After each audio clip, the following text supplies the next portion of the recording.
Hello everyone, कैसे आप सब लोग। आप सभी का स्वागत है इस अमेजिंग प्लेटफॉर्म टीचिंग वाला पे। मैं मीनू ठाकुर आपके साथ बनी रहूंगी, आपकी एजुकेटर इस पूरे सेशन में।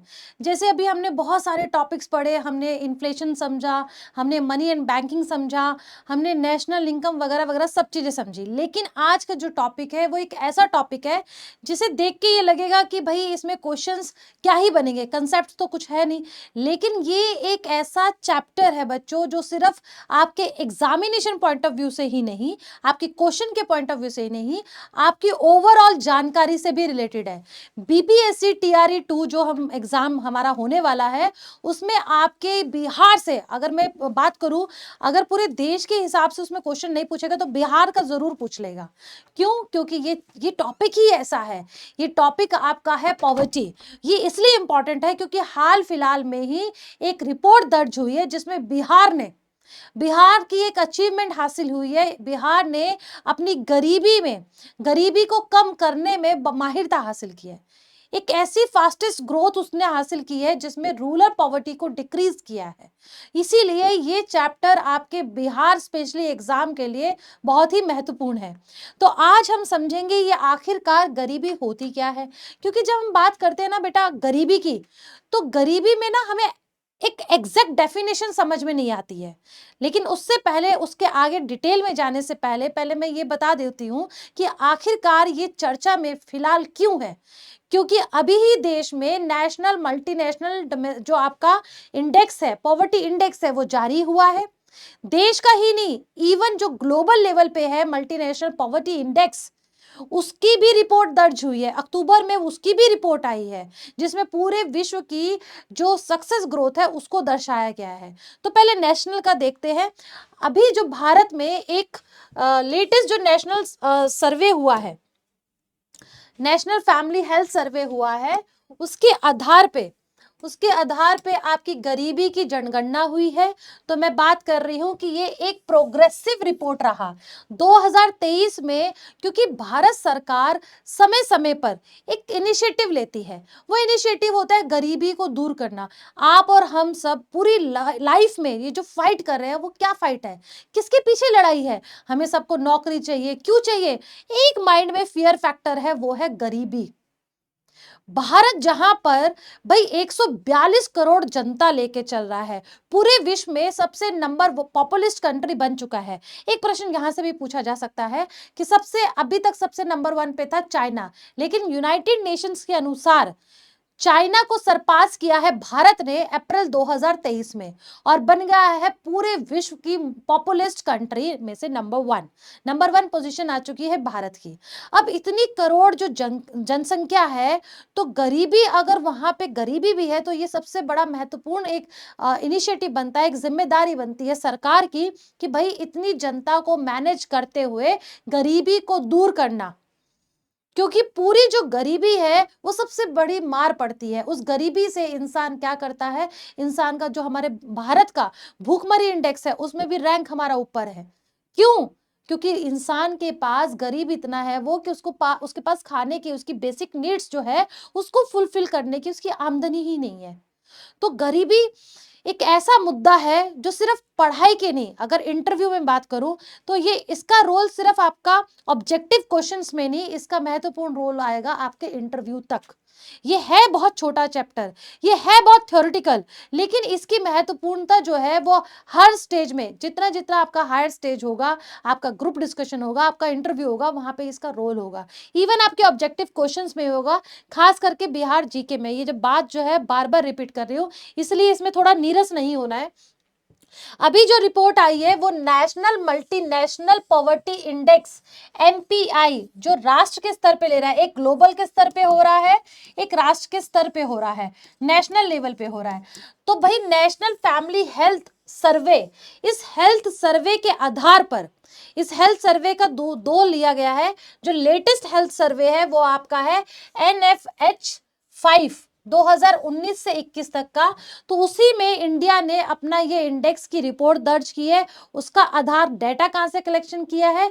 नेशनल फैमिली हेल्थ सर्वे से। उसने ये पाया कि भाई हमारे भारत ने 2015 से लेके जो पिछले वाला फैमिली हेल्थ सर्वे के आंकड़े थे और इस बार के आंकड़े के आधार पे उसने क्या पाया कि सरकार ने जो तमाम इनिशिएटिव्स लिए थे उसके बेस पे हमने माहिरता, हमने एक सक्सेस, हमारी ग्रोथ हुई है। किस किस टर्म्स में ग्रोथ हुई है? गरीबी को रिड्यूस करने में, पॉवर्टी रिडक्शन में। कैसे?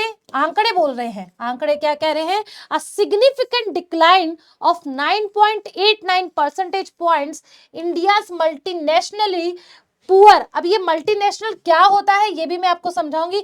यहाँ पे सिर्फ ये समझो कि हाल में ये क्यों चर्चा में रहा, क्योंकि बिहार एग्जाम में हो सकता है बीपीएससी में आपका यहाँ से प्रश्न बन जाए। तो भाई 2019-21, क्योंकि ये जो पॉवर्टी इंडेक्स है बच्चों ये 2021 में ही लॉन्च हुआ था भारत में, नीति आयोग के द्वारा लॉन्च हुआ था। नीति आयोग जो पहले प्लानिंग कमीशन रहा है, नीति आयोग ने 2021 में इस नेशनल मल्टीनेशनल पॉवर्टी इंडेक्स को जारी किया, स्टार्ट किया और ये पाया गया, जो अभी लेटेस्ट रिपोर्ट है उसके अनुसार ये देखा कि भाई हमारे 2015 में जो गरीबी थी 24.85 टू 4.85%, अप्रॉक्स 25% जो हमारी गरीबी थी पूरे भारत की, वहां से घट करके 2021 में कहां पहुंची है? कितनी पहुंच गई? 14.96, 14.96 यानी कि इतना हमारा रिडक्शन हुआ, अप्रॉक्स 9.89 का। भाई अप्रॉक्स 10% रिडक्शन होना पॉवर्टी में, ये अपने आप में बहुत बड़ी अचीवमेंट है। 1% नहीं 10%, कुल जनता का 10% पॉवर्टी रिडक्शन, समझ रहे हैं आप? तो यहाँ पे ये भी बताया गया जो गरीब है, भाई गरीबी तो रूरल एरियाज में भी है, अर्बन एरियाज में भी है, ग्रामीण क्षेत्र और शहरी क्षेत्र दोनों में गरीबी पाई जाती है। देखो ना, शहरों में अगर आप देखो तो झुग्गियां है, स्लम एरियाज है, तो क्या है? गरीबी तो है। लेकिन जो रूरल एरिया है, अगर इस इंडेक्स की बात करें तो सबसे बड़ी माहिरता, सबसे बड़ी जो सक्सेस थी वो हमें कहाँ मिली थी? वो सक्सेस मिली है fastest grow, fastest reduction in rural poverty in rural areas. ग्रामीण क्षेत्र में गरीबी जो है उसकी दर सबसे ज्यादा, सबसे तेजी से घटी है। कितने परसेंट से कितनी परसेंट?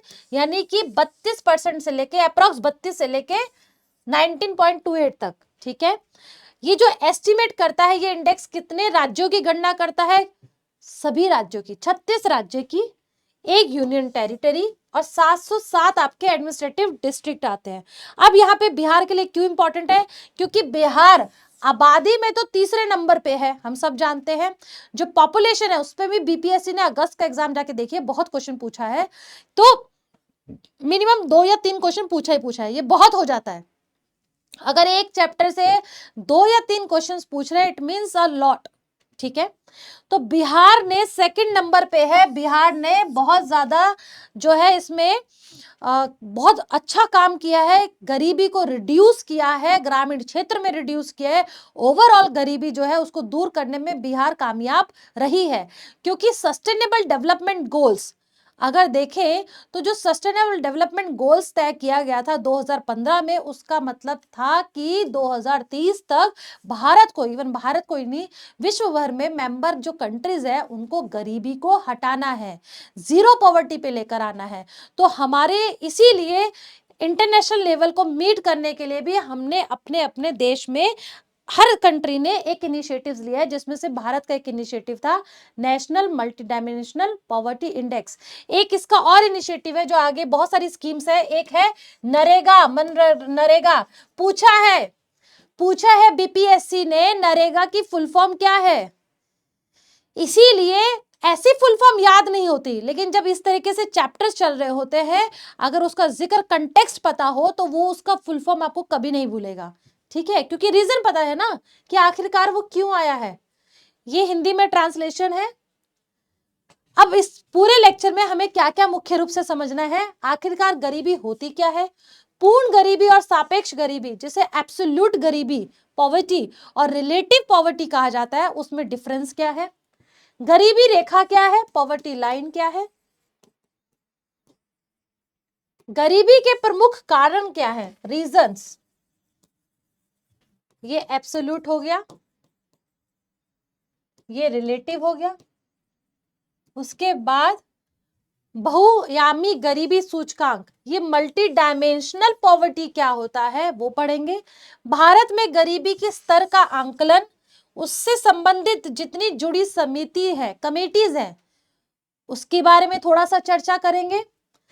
ठीक है, फिर ये आपका एक आता है हेड काउंट रेशियो, इसको बाद में देखते हैं। ये हेड काउंट रेशियो आखिरकार होता क्या है, यहाँ पे सिर्फ इतना समझो कि when the number of poor is estimated as the proportion of people below poverty line, यानी कि पॉवर्टी लाइन के नीचे जितने भी, ठीक है, उसके नीचे जितने आपके गरीब पाए जा रहे हैं वो आपके हेड काउंट रेशियो है, उनकी स्थिति उनसे भी बुरी है। पॉवर्टी लाइन एक मिनिमम, एक बेयर मिनिमम बेंचमार्क है, अगर उससे भी नीचे लोग हैं, रह रहे हैं, तो समझ लो कि वो बहुत ही ज्यादा सीवियर कंडीशन है। चलिए समझते हैं गरीबी। गरीबी क्या है, इसकी कोई एक सटीक परिभाषा नहीं है, ये वेरी करती है, ये हर देश से दूसरे देश की कंडीशंस पे बदलती है, विभिन्न है, भिन्न है। क्यों भिन्न है, क्योंकि हो सकता है भारत का जो भारतीय है, जो भारतवासी है, वो गरीब का सिचुएशंस, उसकी कंडीशंस कुछ अलग है।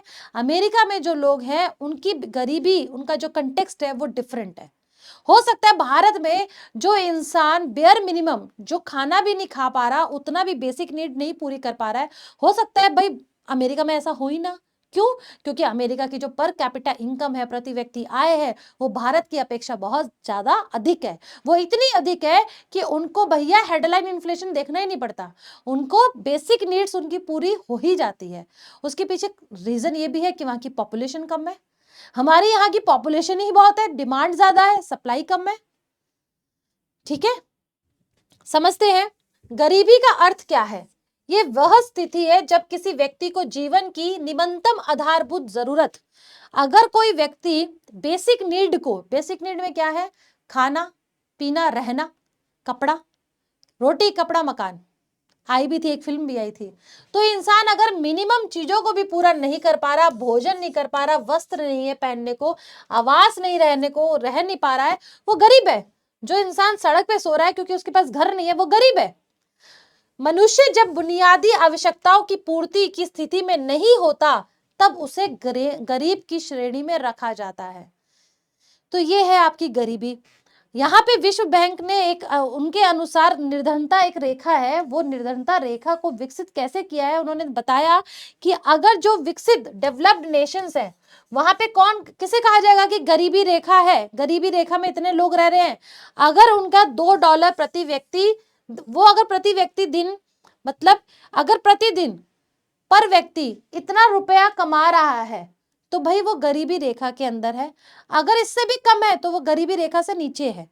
गरीबी रेखा मतलब वो बेंचमार्क है, मिनिमम एक लाइन जिसे कह लो। जैसे कि आप ये समझ लो कि मेरे पास 50 रुपए है, उस 50 रुपए में मैं एक दिन में अपना खाना खा सकती हूँ, तो गरीब उसको कहा जा रहा है, उसकी ये एक बेंचमार्क है, मिनिमम मैं पूरा कर पा रही हूँ। लेकिन अगर मैं इससे नीचे चली जाऊं तो मैं गरीब हूं, क्योंकि मैं खा ही नहीं पा रही। अगर मैं 20 रुपए कमाऊं तो एक प्रति व्यक्ति जो आय है पर डे की, वो फिक्स की है।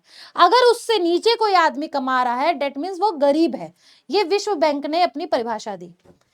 ठीक है, अब गरीबी की कुछ नई परिभाषा भी आई है जो भारत ने कहा। भारत क्या कहता है, अगर शहरों में प्रतिदिन इंसान 47 रुपए से कम खर्च करने वाला व्यक्ति है तो वो गरीब माना जाएगा। अगर शहरों में कोई 47 रुपीस कमा रहा है तो सही है, वो अपना खर्चा कर ले पाएगा। अगर वो 47 रुपए भी खर्चा नहीं कर पा रहा है, इसका मतलब वो गरीब है। और गांव में क्या है, अगर वो 33 रुपए खर्च कर पा रहा है, वो खर्च तभी कर पाएगा जब उसके पॉकेट में पैसा होगा। अगर वो 33 रुपए खर्च नहीं कर पा रहा है, इसका मतलब वो गरीब है।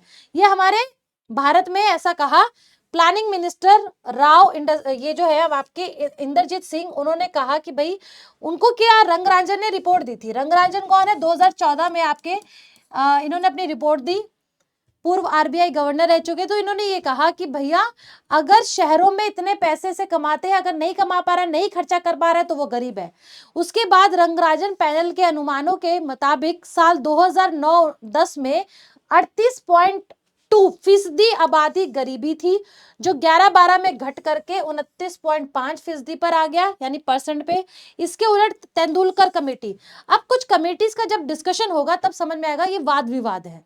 ये आज भी कुछ ना कुछ उसके अंदर त्रुटि है। इसीलिए रंगराजन कमेटी, जो लेटेस्ट कमेटी 2014 में रिपोर्ट फाइनल उसका सबमिशन हुआ था, उसकी रिपोर्ट में कुछ ना कुछ अभी भी एक कंफर्मेशन नहीं मिली है उसके डाटा को, इसलिए उसे होल्ड पे रखा है।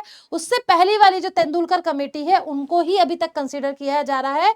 उनके अनुसार क्या था कि 2009-10 में गरीबों की आबादी जो थी वो 29.8% थी, जो 2011 में घट करके 21.9% रह गई। ठीक है,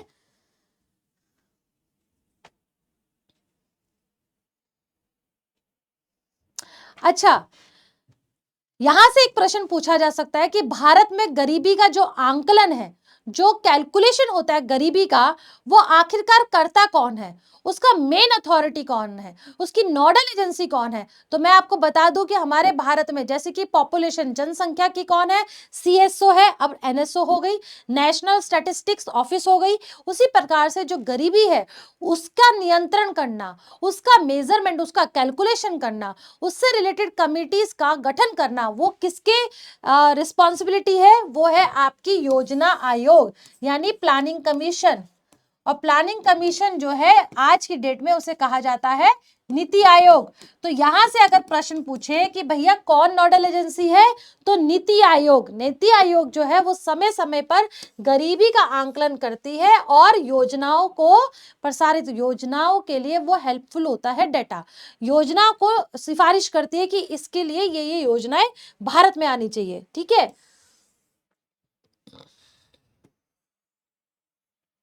अब यहाँ पे क्या है, वर्तमान समय में सांख्यिकी और कार्यक्रम कार्यान्वयन मंत्रालय के तहत राष्ट्रीय नमूना सर्वेक्षण कार्यालय द्वारा प्राप्त आंकड़े। अच्छा, यहाँ पे जो प्लानिंग कमीशन है, वही मैंने बताया कि आखिरकार ये प्लानिंग कमीशन कहाँ से डेटा लेती है? ये डेटा लेती है एनएसओ से। एनएसओ किसके अंदर आता है? Ministry of statistic and planning programme implementation. तो ये जो आपकी मिनिस्ट्री है, ये आपकी क्या है, इसके अंदर एक विंग है नेशनल स्टैटिस्टिक्स ऑफिस। ये डेटा देती है नीति आयोग को, और इस डेटा के अनुसार नीति आयोग ये आंकलित करती है कि गरीबी कितनी है। ठीक है, क्योंकि इसी के अंदर आपका सीपीआई इंडस्ट्रियल वर्कर भी होता है, उसके डेटा भी मिलते हैं यहां से, सीपीआई एग्रीकल्चर लेबर। ठीक है, क्योंकि ये सीपीआई क्या है, ये बताता है consumer price index. Industrial worker की, जितने भी इंडस्ट्री में वर्कर है, वो प्रतिदिन उनकी आमदनी, उनकी जो वेजेस है, उसके आधार पे वो कितना खर्चा कर पा रहे हैं। क्योंकि गरीबी का आंकलन ऐसे ही निकाला जा रहा है कि भैया इंसान को अगर जिंदा रहना है तो उसको जिंदा रहने के लिए उसको इतना फूड खाना है, मेन है कैलोरीज। ठीक है, तो 2400 कैलोरीज रखी गई है रूरल एरियाज में, अर्बन एरियाज में रखी गई है 2100। तो 2400 अगर गरीबी देखा जाए कि भाई एक गांव में अगर एक इंसान, अगर वो 2400 कैलोरीज प्रतिदिन ले पा रहा है, उस 2400 कैलोरीज लेने के लिए उसके पास मिनिमम मान लो 47 रुपए, जो रंगराजन ने कहा था कि 47 रुपए उसके पॉकेट में होना चाहिए, वो ये खर्चा करे। ये खर्चा, ये डिमांड, ये खर्चा कौन निकाल पाएगा? ये खर्चा, ये डाटा कलेक्शन आ रहा है एनएसओ के पास। ठीक है, तो क्योंकि कैसे आ रहा है, क्योंकि इन सब का कंबाइंड सीपीआई है, रूरल एंड अर्बन एरियाज का कंबाइंड है। और इसका डेटा जो लेबर ब्यूरो कलेक्ट करता है, वो लेबर ब्यूरो जो है वो अपना आंकड़ा किसे देता है? एनएसओ को देता है। एनएसओ किसको देता है? नीति आयोग को देता है, जिसके आधार पर नीति आयोग ये निकालती है कि भैया हमारे गांव क्षेत्र में, इस राज्य में, इस गांव में इतने लोग खर्च कर पा रहे हैं, क्योंकि उनका प्रति व्यक्ति, उनके पास इतना पैसा है। अगर खर्च नहीं कर पा रहे यानी उनके पास उतनी मजदूरी नहीं है, तो जो मजदूरी है वो कितनी बढ़नी चाहिए, कितनी घटनी चाहिए, उसका भी आंकलन यहीं से होता है। ठीक है, अब बातें हैं पूर्ण गरीबी और सापेक्ष गरीबी। एब्सोल्यूट यानी वो गरीब इंसान है, एब्सोल्यूटली यानी पूरे तरीके से गरीब है, जो खाना नहीं खा पा रहा है। और रिलेटिव गरीब वो होता है कि भैया उसको कंपैरिजन करा जाता है कि वो, उसके पास ना तो एजुकेशन है, ना वो पढ़ा लिखा है, ना उसको डेवलपमेंट की अपॉर्चुनिटीज मिल रही है, तो उसकी जो आमदनी है वो इतनी कम है कि भैया वो अपनी ग्रोथ ही नहीं कर पा रहा। तो जो रिलेटिव है उसमें हम कंपैरिजन करते हैं दूसरी कंट्री के साथ, जैसे कि मान लीजिए एक घर दूसरे घर के साथ। ठीक है, कि मैं गरीब हूं बट रिलेटिवली मैं दूसरे घर के अपेक्षा मैं गरीब हूं, यहाँ पे बेसिक नीड नहीं देखा जा रहा, यहाँ देखा जा रहा है relatively as compare to others. ठीक है, तो वो आपकी सापेक्ष गरीबी होती है, जिसके अंदर वे लोग रहते हैं जिनमें समान स्तर पर सुविधाओं का अभाव पाया जाता है। तो ये इससे ऊपर बेटर कंडीशन का सोच रहा है। सापेक्ष गरीबी यह स्पष्ट करती है कि विभिन्न आय वर्गों के बीच कितनी विषमता है। प्राय इसे मापने की दो विधियां होती हैं, एक है लॉरेंस वक्र, एक है गिनी गुणांक। इसको समझा जाता है। ठीक है, प्रश्न पूछ देगा, एक तो कर्व पे पूछ लेगा, दूसरा पूछ सकता है ये जो विधि है ये किसको माप रही है, सापेक्ष को माप रही है या फिर पूर्ण को माप रही है। ठीक है भाई, पूर्ण गरीबी को मापा जा रहा है सापेक्ष, सापेक्ष गरीबी के लिए ये दो वक्र हैं। देखते हैं लॉरेंस वक्र क्या कहते हैं। लॉरेंस एक नाम के आपके इकोनॉमिस्ट थे, बहुत फेमस अर्थशास्त्री थे, जिन्होंने ये वक्र, ये थ्योरी डेवलप की। उनका ये मानना था, यहाँ पे वो ये कहते हैं कि गरीबी तब दूर हो सकती है जब इक्वल डिस्ट्रीब्यूशन ऑफ इनकम हो।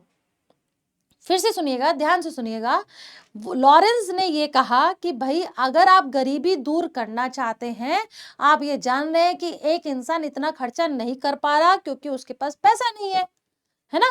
तो भाई जब उसके पास पैसा नहीं है तो सरकार को सबसे पहला कदम ये उठाना चाहिए, क्यों नहीं वो देश के अंदर इक्वल डिस्ट्रीब्यूशन ऑफ इनकम करे।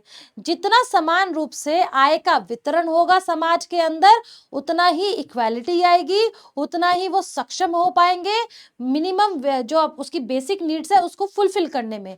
इसीलिए ग्राफ क्या दिखाता है, यहाँ पे हो गया क्यूमुलेटिव जो है परसेंटेज, यहाँ इनकम हो गई, यहाँ पे आपके हाउस होल्ड हो गई, जनता हो गई।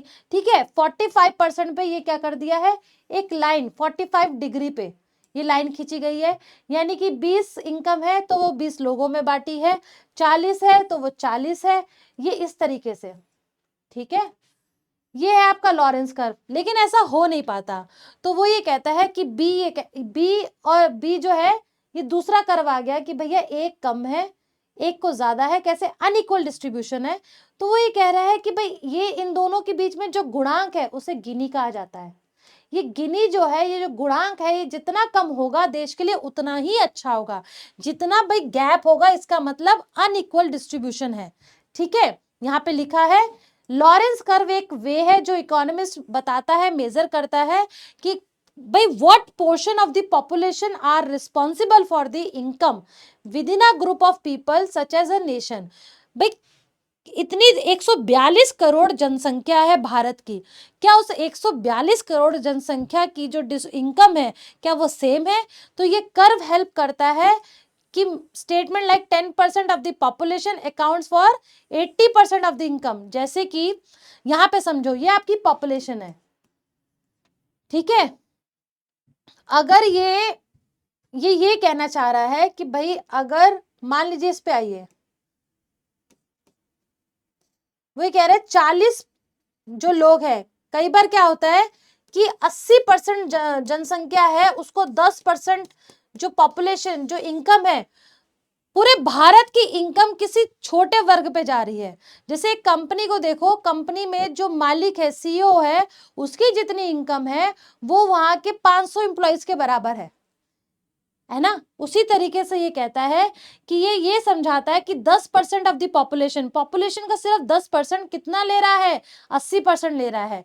यानी कि अगर मैं इस 20 को यहां तक ले जाऊं, यानी कि 100% इनकम का जो डिस्ट्रीब्यूशन है वो केवल 20% जनता पे हो रहा है, तो बाकी सारी तो गरीब रह जाएगी। तो भाई इतना करना है कि 20% अगर इनकम है तो वो 20 लोगों में जानी चाहिए, 40% तो 40, तो ये इक्वल है। लेकिन अगर ये अनइक्वल है तो ग्राफ नीचे की तरफ जा रहा है, इसका मतलब अनइक्वल डिस्ट्रीब्यूशन है। ठीक है, जैसे कि अगर मान लो ये इधर गई 20% यहाँ पे चली गई, 30 लोगों में डिस्ट्रीब्यूशन हो गया 20% उसका। फिर यहाँ पे देखो ये 40% है, यहाँ पे कितना हुआ 50%, तो ये अनइक्वल जा रहा है।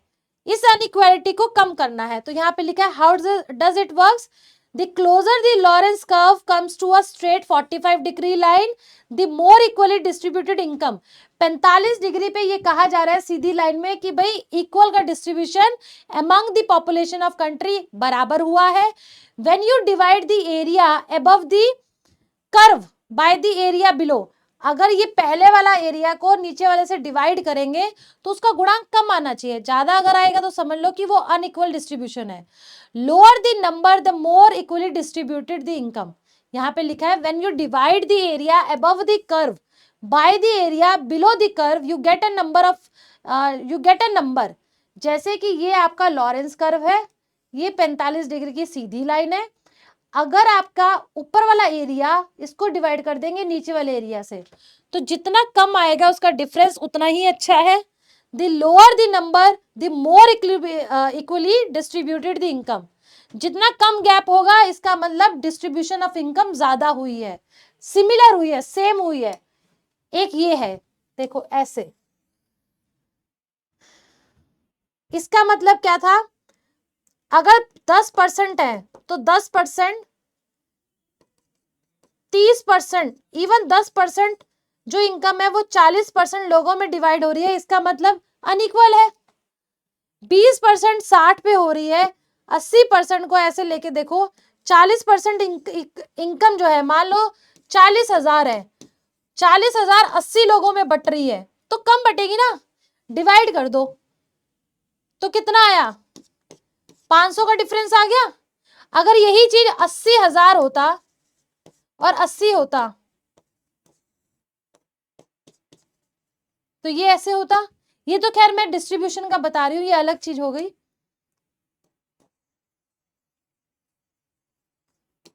यहीं तक समझो, वो ये कहना चाह रहा है कि अगर 20% 20 पे लोगों में डिवाइड होगी तो वो इक्वल है, लेकिन अगर ये गैप ज्यादा हो गया, 20% कितने लोगों को बट रही है, 50, फिर 40% कितने लोगों को जा रही है, मान लो 60।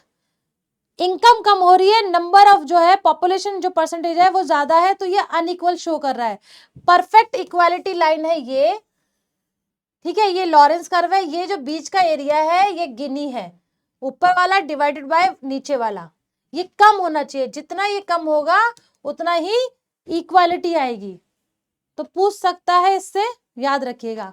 एब्सोल्यूट पॉवर्टी, यहाँ पे भारत में ये कह रहा है 2400 रूरल, जो मैंने आपको बताया कि प्रति जो पर पर्सन है वो 24 कैलोरीज रूरल एरिया में पर डे उसको मिलनी चाहिए।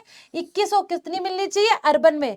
अगर आपसे प्रश्न पूछा जाए कि कैलोरी रूरल एरियाज में ज्यादा क्यों है, अर्बन एरियाज में कम क्यों है, क्योंकि फिजिकल वर्क रूरल एरियाज में ज्यादा होता है, इसीलिए उनको कैलोरीज भी ज्यादा इंटेक करनी है। अब जो कैलोरी इंटेक है वो किस पे निर्भर करती है, per capita monthly household expenditure. हर महीने भाई वो कितना खर्चा कर पा रहा है। तो ये कहा गया कि बेस्ड ऑन दिस 2009-10 में था कि poverty line was defined for rural areas as consumption worth ₹673 per person a month, और अर्बन के लिए 860 रुपए। अगर कोई यदि व्यक्ति महीने का शहर में 860 रुपए खर्च कर पा रहा है, दैट मीन्स वो 2100 कैलोरी पर डे ले सकता है।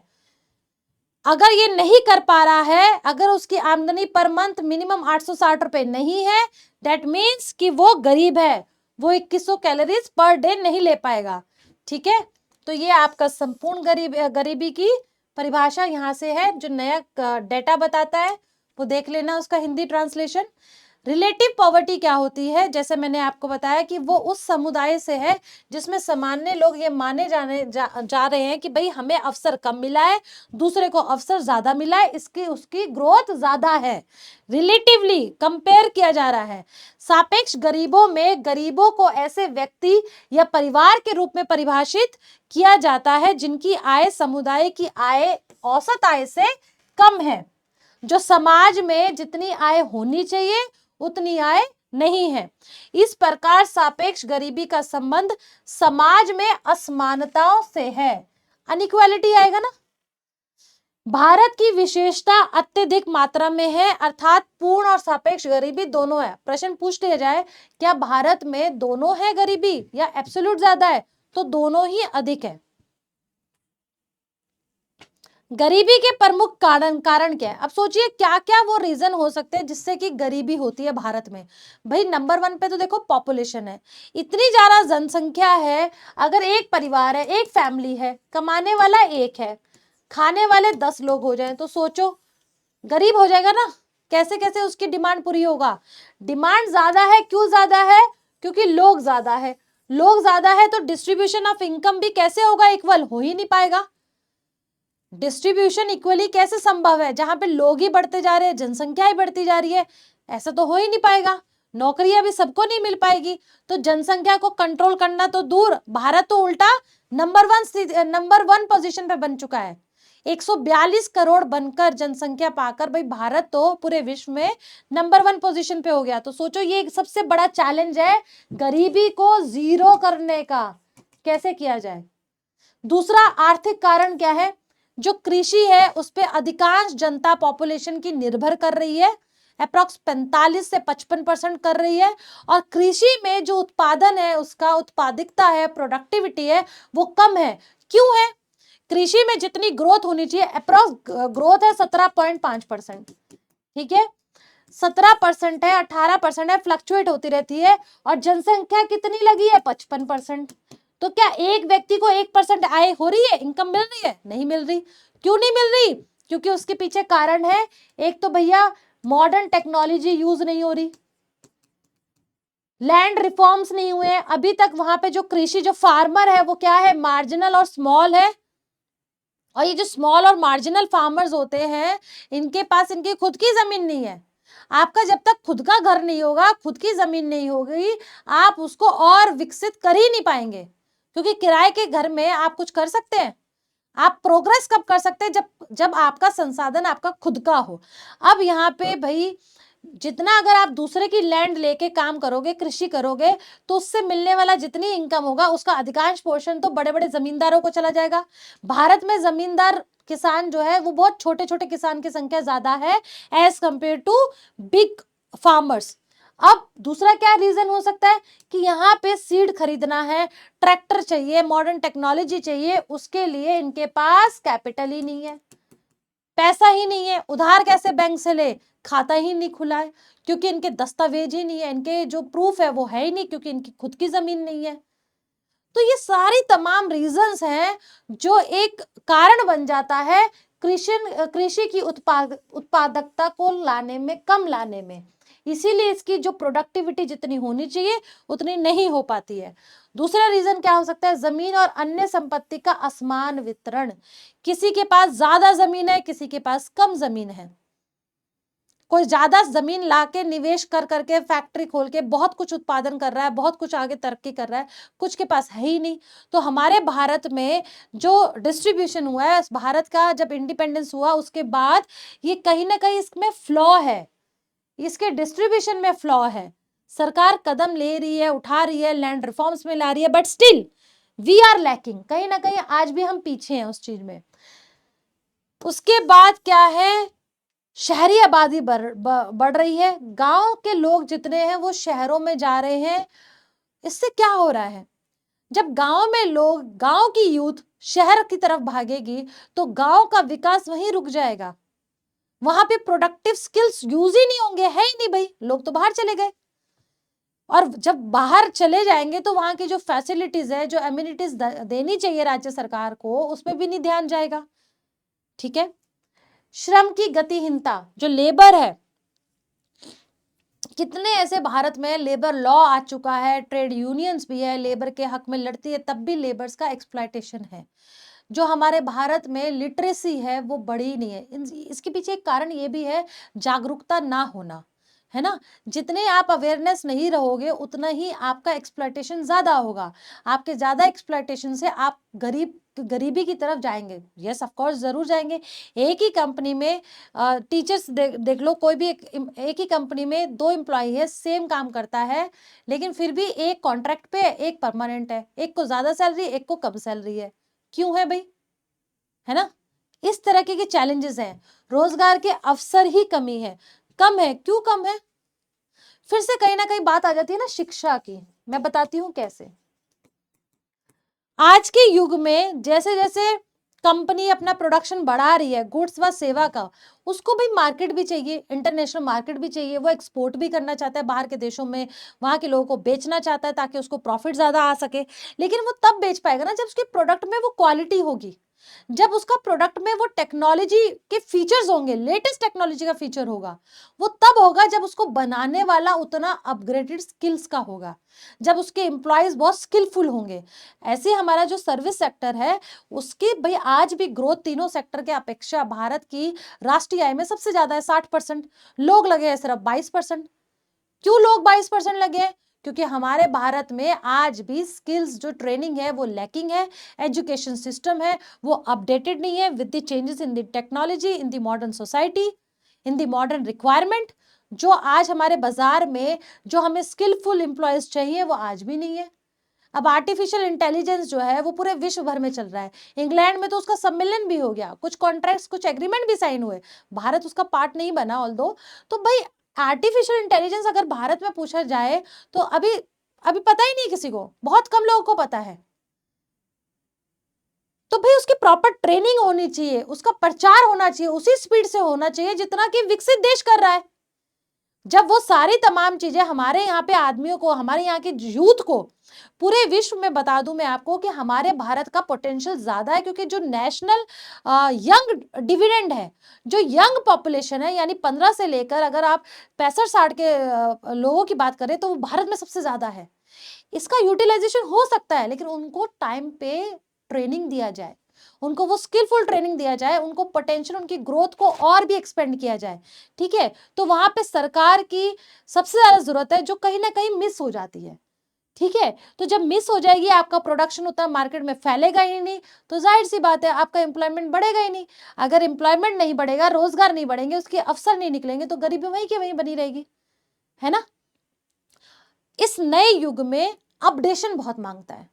अगर आप इस मैक्रो इकोनॉमिक्स को मान लो एनसीईआरटी बुक में पढ़ो, गरीबी पढ़ने जा रहे हो, गरीबी में नेशनल मल्टीनेशनल डेवलपमेंट रिपोर्ट जो है, अगर 2023 है, मैं कह रही हूँ 2025 में पढ़ो, तो 2023 में जो डाटा आया है वो चेंज होना चाहिए ना, लेकिन होता ही नहीं है। एनसीईआरटी के सिलेबस में अपडेशन नहीं होती। अगर कोई टीचर मान लो क्लास, कोई एस्पायरेंट है, वो बीपीएस एग्जाम देने जा रहा है, वो क्लास ना पढ़े, वो क्लास नहीं ले रहा है, वो खुद किताब पढ़ के चला जाए, तो और क्वेश्चन फंस जाए नए से, क्योंकि क्वेश्चन तो पूछता है, क्वेश्चन जरूर पूछेगा अपडेट से, जो करंट में चल रहा है, तो वो तो बना ही नहीं पाएगा ना, तो उसको रोजगार मिलेगा ही नहीं, उसका सिलेक्शन नहीं होगा। तो सारी बातें ना गरीबी की कहीं ना कहीं घूम फिर करके एक ही चीज पे आती है, वो है लिटरेसी। ऐसी शिक्षा देना जो आज के युग की डिमांड को फुलफिल कर रही है। रूट कॉज वही है।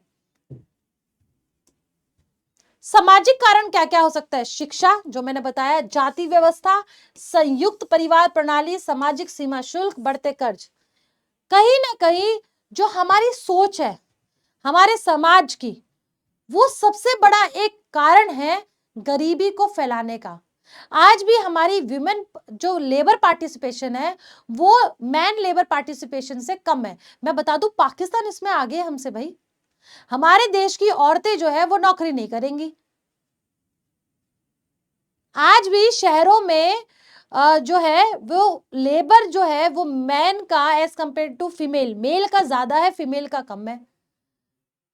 भाई फीमेल वर्किंग है, मेल वर्किंग है, लेकिन शादी के बाद देखा जाए तो सोच है, आज भी ऑर्थोडॉक्स प्रणाली चल रही है कि आदमी और औरत दोनों मिलकर नौकरी कर रहे हैं, पैसा कमा रहे हैं, लेकिन आदमी सिर्फ नौकरी करेगा और औरत वो घर भी देखेगी, बच्चे को भी देखेगी, वो नौकरी, क्योंकि वो भैया माँ है, वो बीवी है, वो औरत है।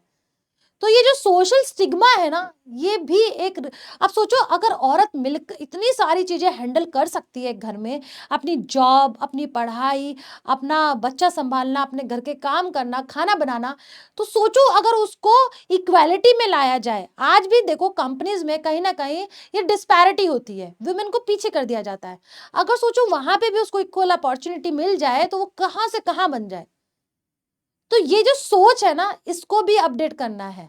तभी बहुत सारे कानून आ रहे हैं, बहुत सारे उसमें वुमेन एम्पावरमेंट आ रहा है, इनिशिएटिव्स लिया जा रहा है, पॉलिटिकल स्तर पे भी लिया जा रहा है, पार्लियामेंट में जो मेंबरशिप है वुमेन की उसको बढ़ाया जा रहा है, वुमेन के लिए स्पेशल एक्ट आए जा रहे हैं।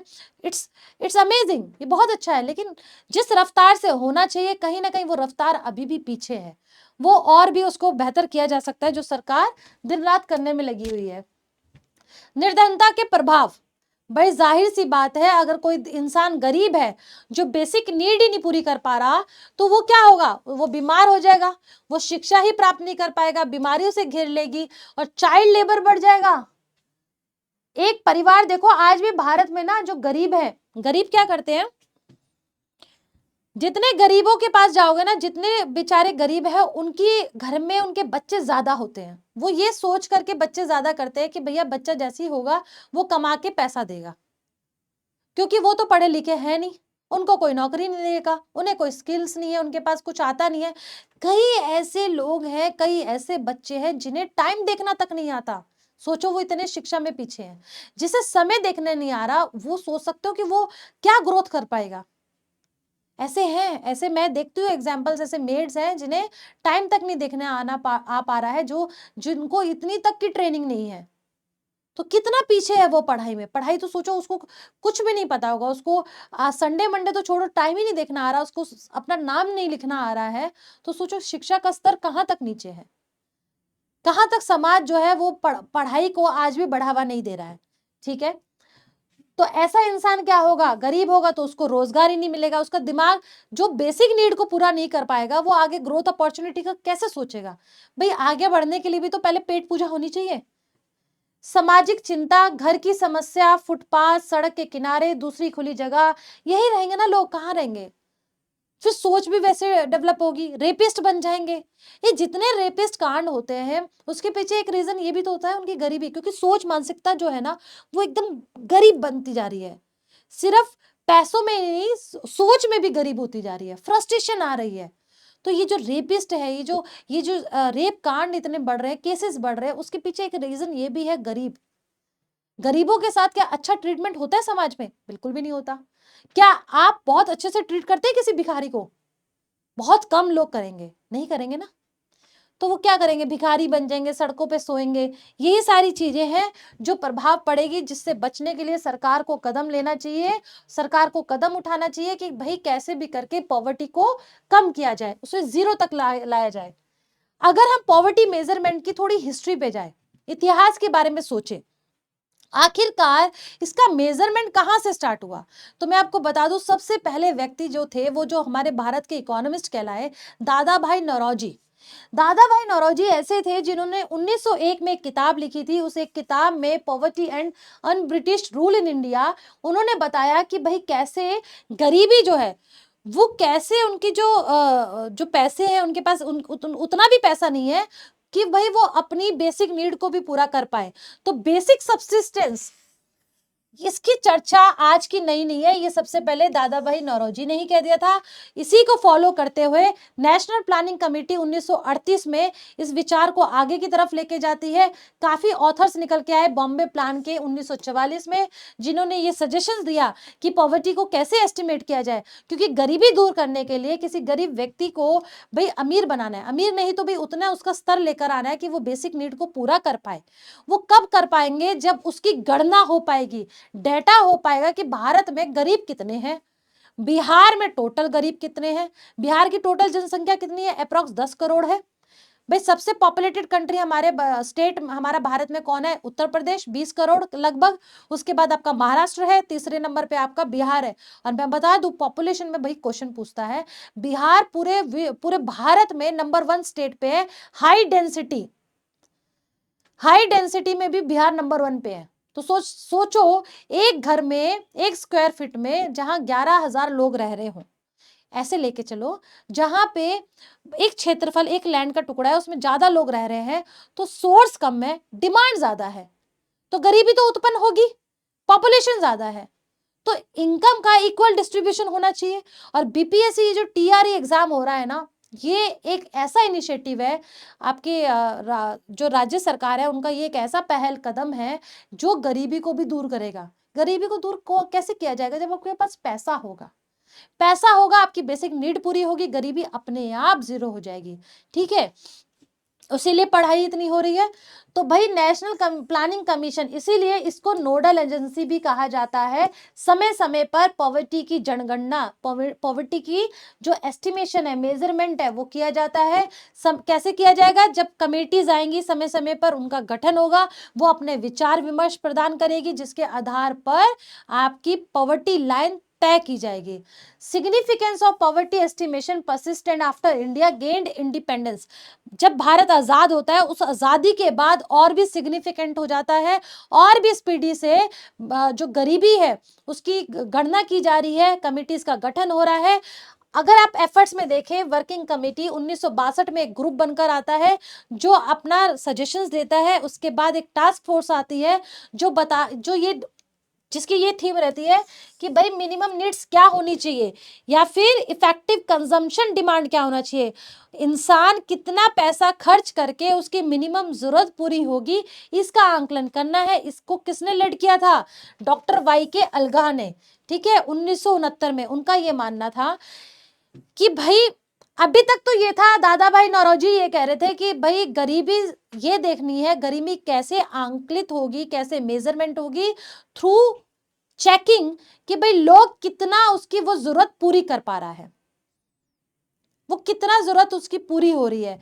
अलगा कमेटी आती है, अलगा जी ये कहते हैं कि भाई ठीक है, आपको कैलोरीज पता करनी है कि इंसान कितना अपनी बेसिक नीड को पूरी कर रहा है, उसके साथ साथ ऑल इंडिया लेवल पे रूरल और अर्बन एरियाज का ये भी देखना होगा कि कितना प्रतिदिन प्रति मंथ जो है एक व्यक्ति कमा रहा है, एक व्यक्ति खर्चा कर पा रहा है, ठीक है। उसके बाद सब्सिक्वेंटली कमेटीज आई, लकड़वाला कमेटी आती है। इन्होंने कहा कि भाई अभी तक सेपरेशन नहीं था, लेकिन लकड़वाला कमेटी के यहाँ से सेपरेट होने लगा। रूरल एरिया का जो पॉवर्टी एस्टिमेशन है वो अलग हुआ, और जो गरीब है, जो शहरी क्षेत्र के गरीब लोग हैं, उनका आंकलन अलग हुआ। फिर तेंदुलकर कमेटी आती है 2009 में, उसके बाद रंगराजन कमेटी आती है 2014 में, लेकिन इसमें कुछ वाद विवाद है, इसलिए आज भी कंसिडर कर रहे हैं हम तेंदुलकर कमेटी के जो रिकमेंडेशन के अनुसार जो पॉवर्टी लाइन है उसको हम देख रहे हैं। इसका ये ट्रांसलेशन है। गरीबी रेखा निर्धारण से जुड़ी समिति है, ये 4 समिति है, इस चारों को थोड़ा सा अच्छे से पढ़ लेंगे, उसके बाद आपका आंसर बन जाएगा। सुरेश तेंदुलकर कमेटी, पूरा नाम पूछ सकता है। उस कमेटी के तहत 1000 रुपए प्रति व्यक्ति माह जो है आपका कितना होना चाहिए? शहरी क्षेत्र में होना चाहिए 33 रुपए प्रतिदिन, शहरों में होना चाहिए। ग्रामीण में कितना? 816 रुपए प्रति माह, यानी 27 रुपए। ये 27 और 33 पूछता है कि शहरों में कितना पैसा होना चाहिए? शहरों में 33 होना चाहिए, 33 रुपीस, यानी कि पर डे जो है वो 33 रुपए खर्च कर पाए, जिससे कि 2400 कैलोरीज उसको मिले, ठीक है। ये शहरी है। अगर ऐसा कोई आदमी कर पा रहा है जो एक दिन में 33 रुपए कमाता है, उस 33 रुपए कमा कर वो 2400 की कैलोरीज खा पा रहा है, इसका मतलब वो गरीब नहीं है। अगर इससे नीचे है तो वो है गरीब, ये पॉवर्टी लाइन है, ठीक है। उसके बाद ये तो शहरों का हो गया। ग्रामीण का क्या है? ग्रामीण में पॉवर्टी लाइन कितनी तय की गई है? ₹27। यहां से प्रश्न सीधा पूछा गया है, आप जाके देख भी सकते हैं। मैक्सिमम क्वेश्चंस यही, कोई भी एंट्रेंस उठा के देखोगे, आपके टीचिंग वाला भी देखोगे तो भाई ये क्वेश्चंस है। टीचिंग वाला एग्जाम देखो तो इस तरीके का क्वेश्चन पूछा गया है। तो इसमें कितनी कैलोरीज है? 2100, ठीक है। रंगराजन समिति ने कितना बोला था? 47 रुपए कहा था, और ये 32 रुपए, लेकिन ये लागू नहीं हुई। अब इसके अनुसार भारत की जो गरीबों की जनसंख्या है वो कितनी है? 29.5, लेकिन ये घट करके अब कितनी हो गई है? अप्रॉक्स 14 पॉइंट, ये घट गई है ना। अचीवमेंट हासिल हुआ, यही पहली स्लाइड में मैंने आपको बताया, ठीक है। गरीबी रेखा क्या है? गरीबी रेखा एक भारत में एक ऐसा आंकलन के लिए एक बेंचमार्क की तरह काम करता है, एक बेंचमार्क है, ठीक है। Poverty line is the level of income that needed to meet the minimum standard of living.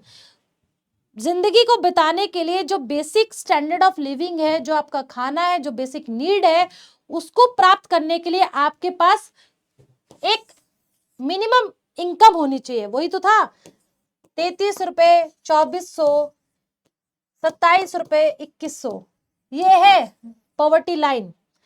People who have an income less than this, is considered as below poverty line. अगर कोई व्यक्ति इसके नीचे उसको पैसे है 33 की जगह वो सिर्फ कितना कमा रहा है प्रतिदिन 30 रुपए, तो वो यानी कि बिलो पॉवर्टी लाइन है। ठीक है, 2014 में ये हुआ, लेकिन हम तेंदुलकर का ही लेके चलते हैं, ये रंगराजन वाला है। लेकिन अगर स्पेसिफिकली क्वेश्चन में स्टेटमेंट में रंगराजन पूछा तो आपको पता होना चाहिए 32 रुपए क्या है, आपका शहर है, और आपका 47 रुपए शहर है, और 32 रुपए आपका क्या है, गांव। ठीक है, निर्धनता दूर करने के क्या क्या उपाय हैं? शिक्षा का प्रसार, शिक्षा को बढ़ावा दिया जाए। हेल्थ, भाई सबसे पहले आप तब मेहनत करोगे ना जब आपके पास एजुकेशन है, स्किल्स है, वो नॉलेज होनी चाहिए। आपकी हेल्थ जो है वो अच्छी बनी रहनी चाहिए। अगर आपकी हेल्थ डाउन हो गई, अगर मेरी हेल्थ खराब हो गई, बुखार हो रहा है, तबीयत खराब हो गई, मैं पढ़ाई कैसे करूंगी, पढ़ाऊंगी कैसे, आपको नहीं पढ़ा पाऊंगी। तो भाई आपकी स्वास्थ्य सुविधाएं भी आपकी अच्छी होनी चाहिए। ये सरकार का एक उत्तरदायित्व बनता है, जो सरकार को इस पे काम करना चाहिए।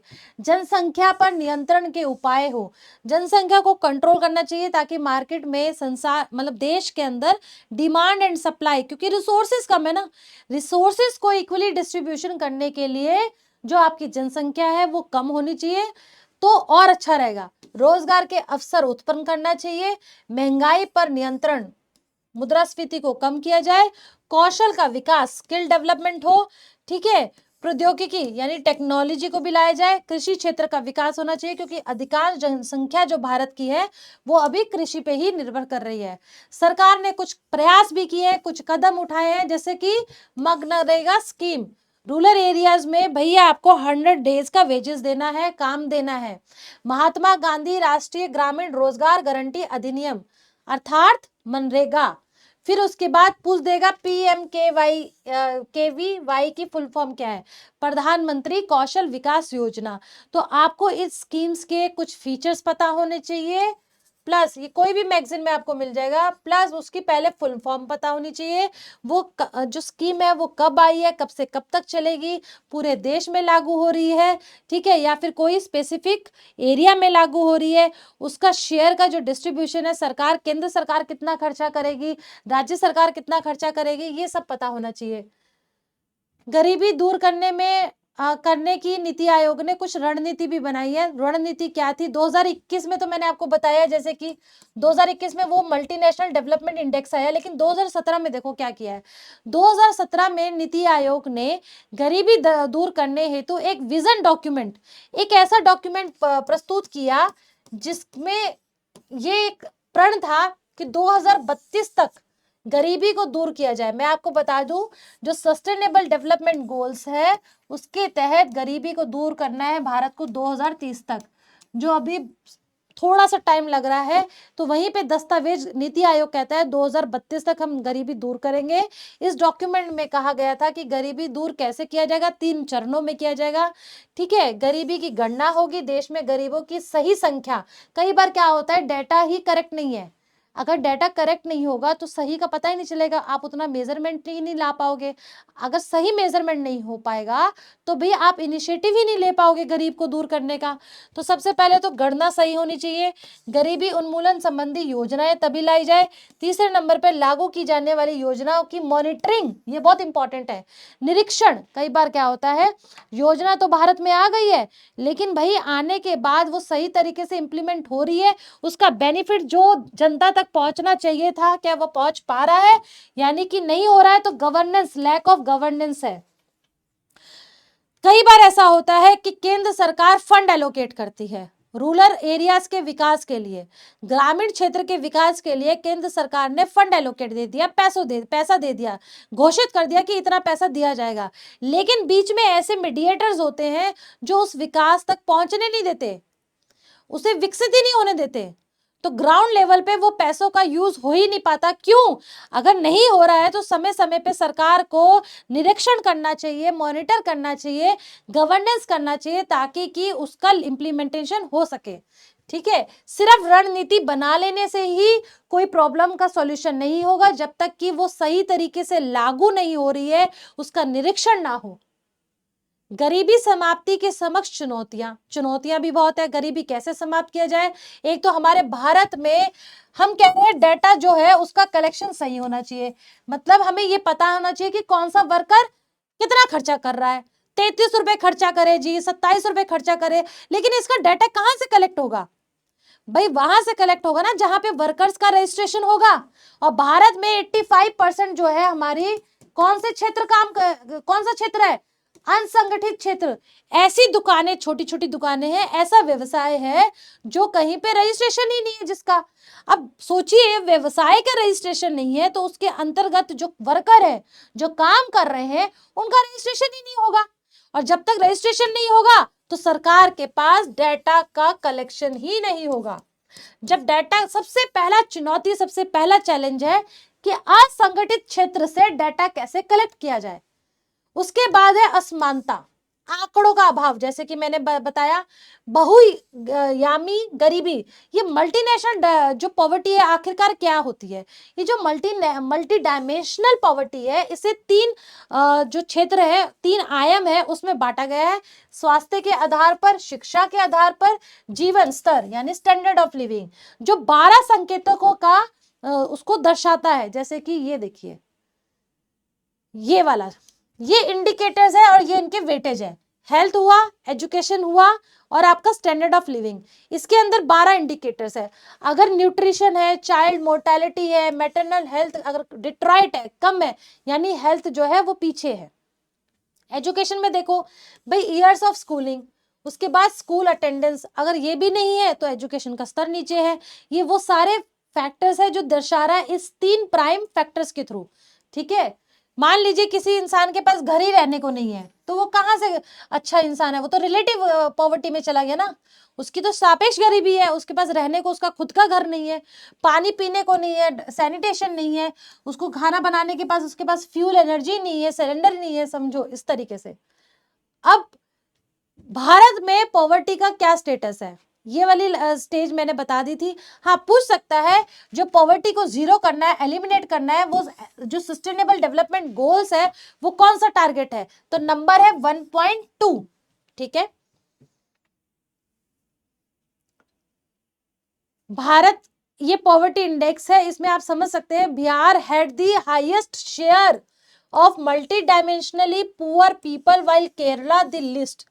इसीलिए ये मैंने डायग्राम आपके लिए प्रेजेंट किया है, क्योंकि बिहार का एग्जाम दे रहे हैं तो हो सकता है, चांस है कि वहां से पूछा जाए। जो अभी का 2023 का डाटा, ये रिपोर्ट जो आई है उसके कुछ हाइलाइट्स हैं, देखते हैं। पॉवर्टी हेडकाउंट रेशियो में डिक्लाइन हुआ है 2015-16 में, क्योंकि ये किसके आधार पे हुआ है? नेशनल हेल्थ फैमिली सर्वे।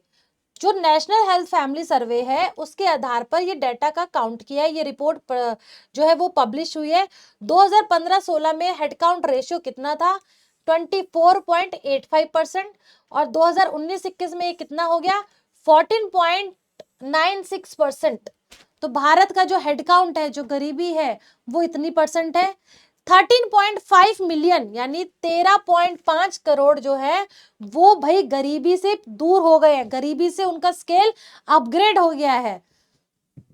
पूछ सकता है, डेटा पूछता है, बीपीएससी का पेपर उठा के देखिए, अगस्त में पूछा है डेटा के ऊपर। ये टारगेट कौन सा है? अगर सस्टेनेबल डेवलपमेंट गोल की बात करें, जो कि 2015 में 17 गोल डिसाइड हुए हैं, भारत उसका मेंबर है, तो भाई कितना? 1.2 याद रखिएगा, 2030 तक का याद रखिएगा। ठीक है, all 12 indicators have show improvement, सभी 12 के 12। ये कौन से थे जरा देखें, एक बार फिर से देखते हैं। Nutrition, child and adolescent mortality, maternal health यानी जो मदर की हेल्थ होती है जब प्रेग्नेंट होती है। एजुकेशन में जाए तो 2 इंडिकेटर है, years of schooling, school attendance. Standard of living में जब जाते हैं तो हमारे कितने इंडिकेटर्स हैं? टोटल हमारे इंडिकेटर्स है 7। कौन कौन से? Cooking fuel, sanitation, drinking water, housing, electricity, assets, bank account. अगर किसी इंसान का खाता ही नहीं है आज के युग में तो सोचो कि उसका स्टैंडर्ड ऑफ लिविंग कितना डाउन है। तो ये 7 हुए, ऊपर 5, 12 हो गए। तो ये रिपोर्ट दर्शाती है कि टोटल 12 के 12 इंडिकेटर्स शोन है इंप्रूवमेंट दिखा रहा है। Fastest decline in percentage of multi dimensional poor in rural areas from 32.59% से घट करके कितना हो गया 19.28%। Reduction in the incidence of poverty in urban areas, ये है अर्बन एरिया में भी घटा है और पॉवर्टी रूरल एरिया में भी रिड्यूस हुआ है। The intensity of poverty which measures the average deprivation among the people living in multi dimensional poverty improved, यानी कि जो गरीब की इंटेंसिटी थी, जो गरीबी ओवरऑल जो उसका घेराव था, जो उसकी इंटेंसिटी थी वो कम हुई है। ठीक है, UP, Bihar, MP, Orissa and Rajasthan recorded steepest decline in number of MPI poor. तो बिहार ने भी बहुत बड़ी एक सक्सेस अचीव की है पॉवर्टी को रिड्यूस करने में। ठीक है, कहां से कहां तक का 15-16 से लेकर 2019-21 तक का। ठीक है, improvement in nutrition, years of schooling, sanitation and cooking fuel played a significant role in reducing the MPI value. 0 से 1 की वैल्यू होती है। ठीक है, जितना लो है उतना ही बेहतर है। चलिए, अब ऐसे ही ग्लोबली विश्व में एक आपका मल्टीनेशनल जो आपका है पॉवर्टी इंडेक्स चलता है जिसे हम कहते हैं एमपीआई। मल्टी डायमेंशनल वही 3, health, education, standard of living. 2020 16 जुलाई 2020 को ऑक्सफोर्ड जो है आपका विश्वविद्यालय OPHI Oxford poverty and human development initiative और यूएनडीपी, आपका यूएनडीपी क्या है, यूनाइटेड नेशन डेवलपमेंट प्रोग्राम, इन दोनों ने मिलकर एक इंडेक्स जारी किया जिसका नाम था global multi dimensional poverty index उर्फ एमपीआई। 2020 में ये शुरू होता है, जिसका सिर्फ एक ही लोगो था, वो था charting pathways out of multi dimensional poverty achieving the SDGs, यानी कि सस्टेनेबल डेवलपमेंट गोल्स। कौन सा नंबर का 1.2 को अचीव करने के लिए गरीबी दूर करनी है। गरीबी के स्तर और संरचना दोनों की जानकारी के साथ सूचकांक ये अंग इंगित करने के लिए आवश्यक डेटा प्रदान करता है कि गरीबी कहां और कैसे प्रकट होती है। इसकी मदद से गरीबी कम करने और उसके लिए एक्शन लेने में मदद मिलेगी, जिससे भारत जैसे देश बेहतर निर्माण कर सकेंगे। इसी की तर्ज पर 2021 में NITI Aayog national multi dimensional poverty index को जारी करती है, जिसका अभी हाल फिलहाल में देखा। अच्छा, इनकी भी रिपोर्ट अक्टूबर में अभी आई है, अभी हाल फिलहाल में इन्होंने भी रिपोर्ट जो है वो प्रेजेंट की है, जिसके अनुसार भारत ने बहुत ज्यादा तरक्की हासिल की है पॉवर्टी रिडक्शन में। तो देखते हैं कैसे।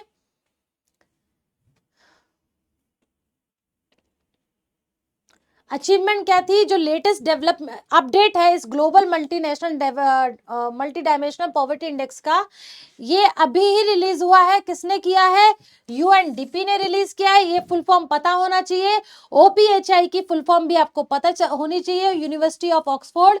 इन April India surpass China to become the world's most populous nation with 142 crore people according to United Nations data. ठीक है, a total of 415 million people moved out of poverty in India within just 15 years.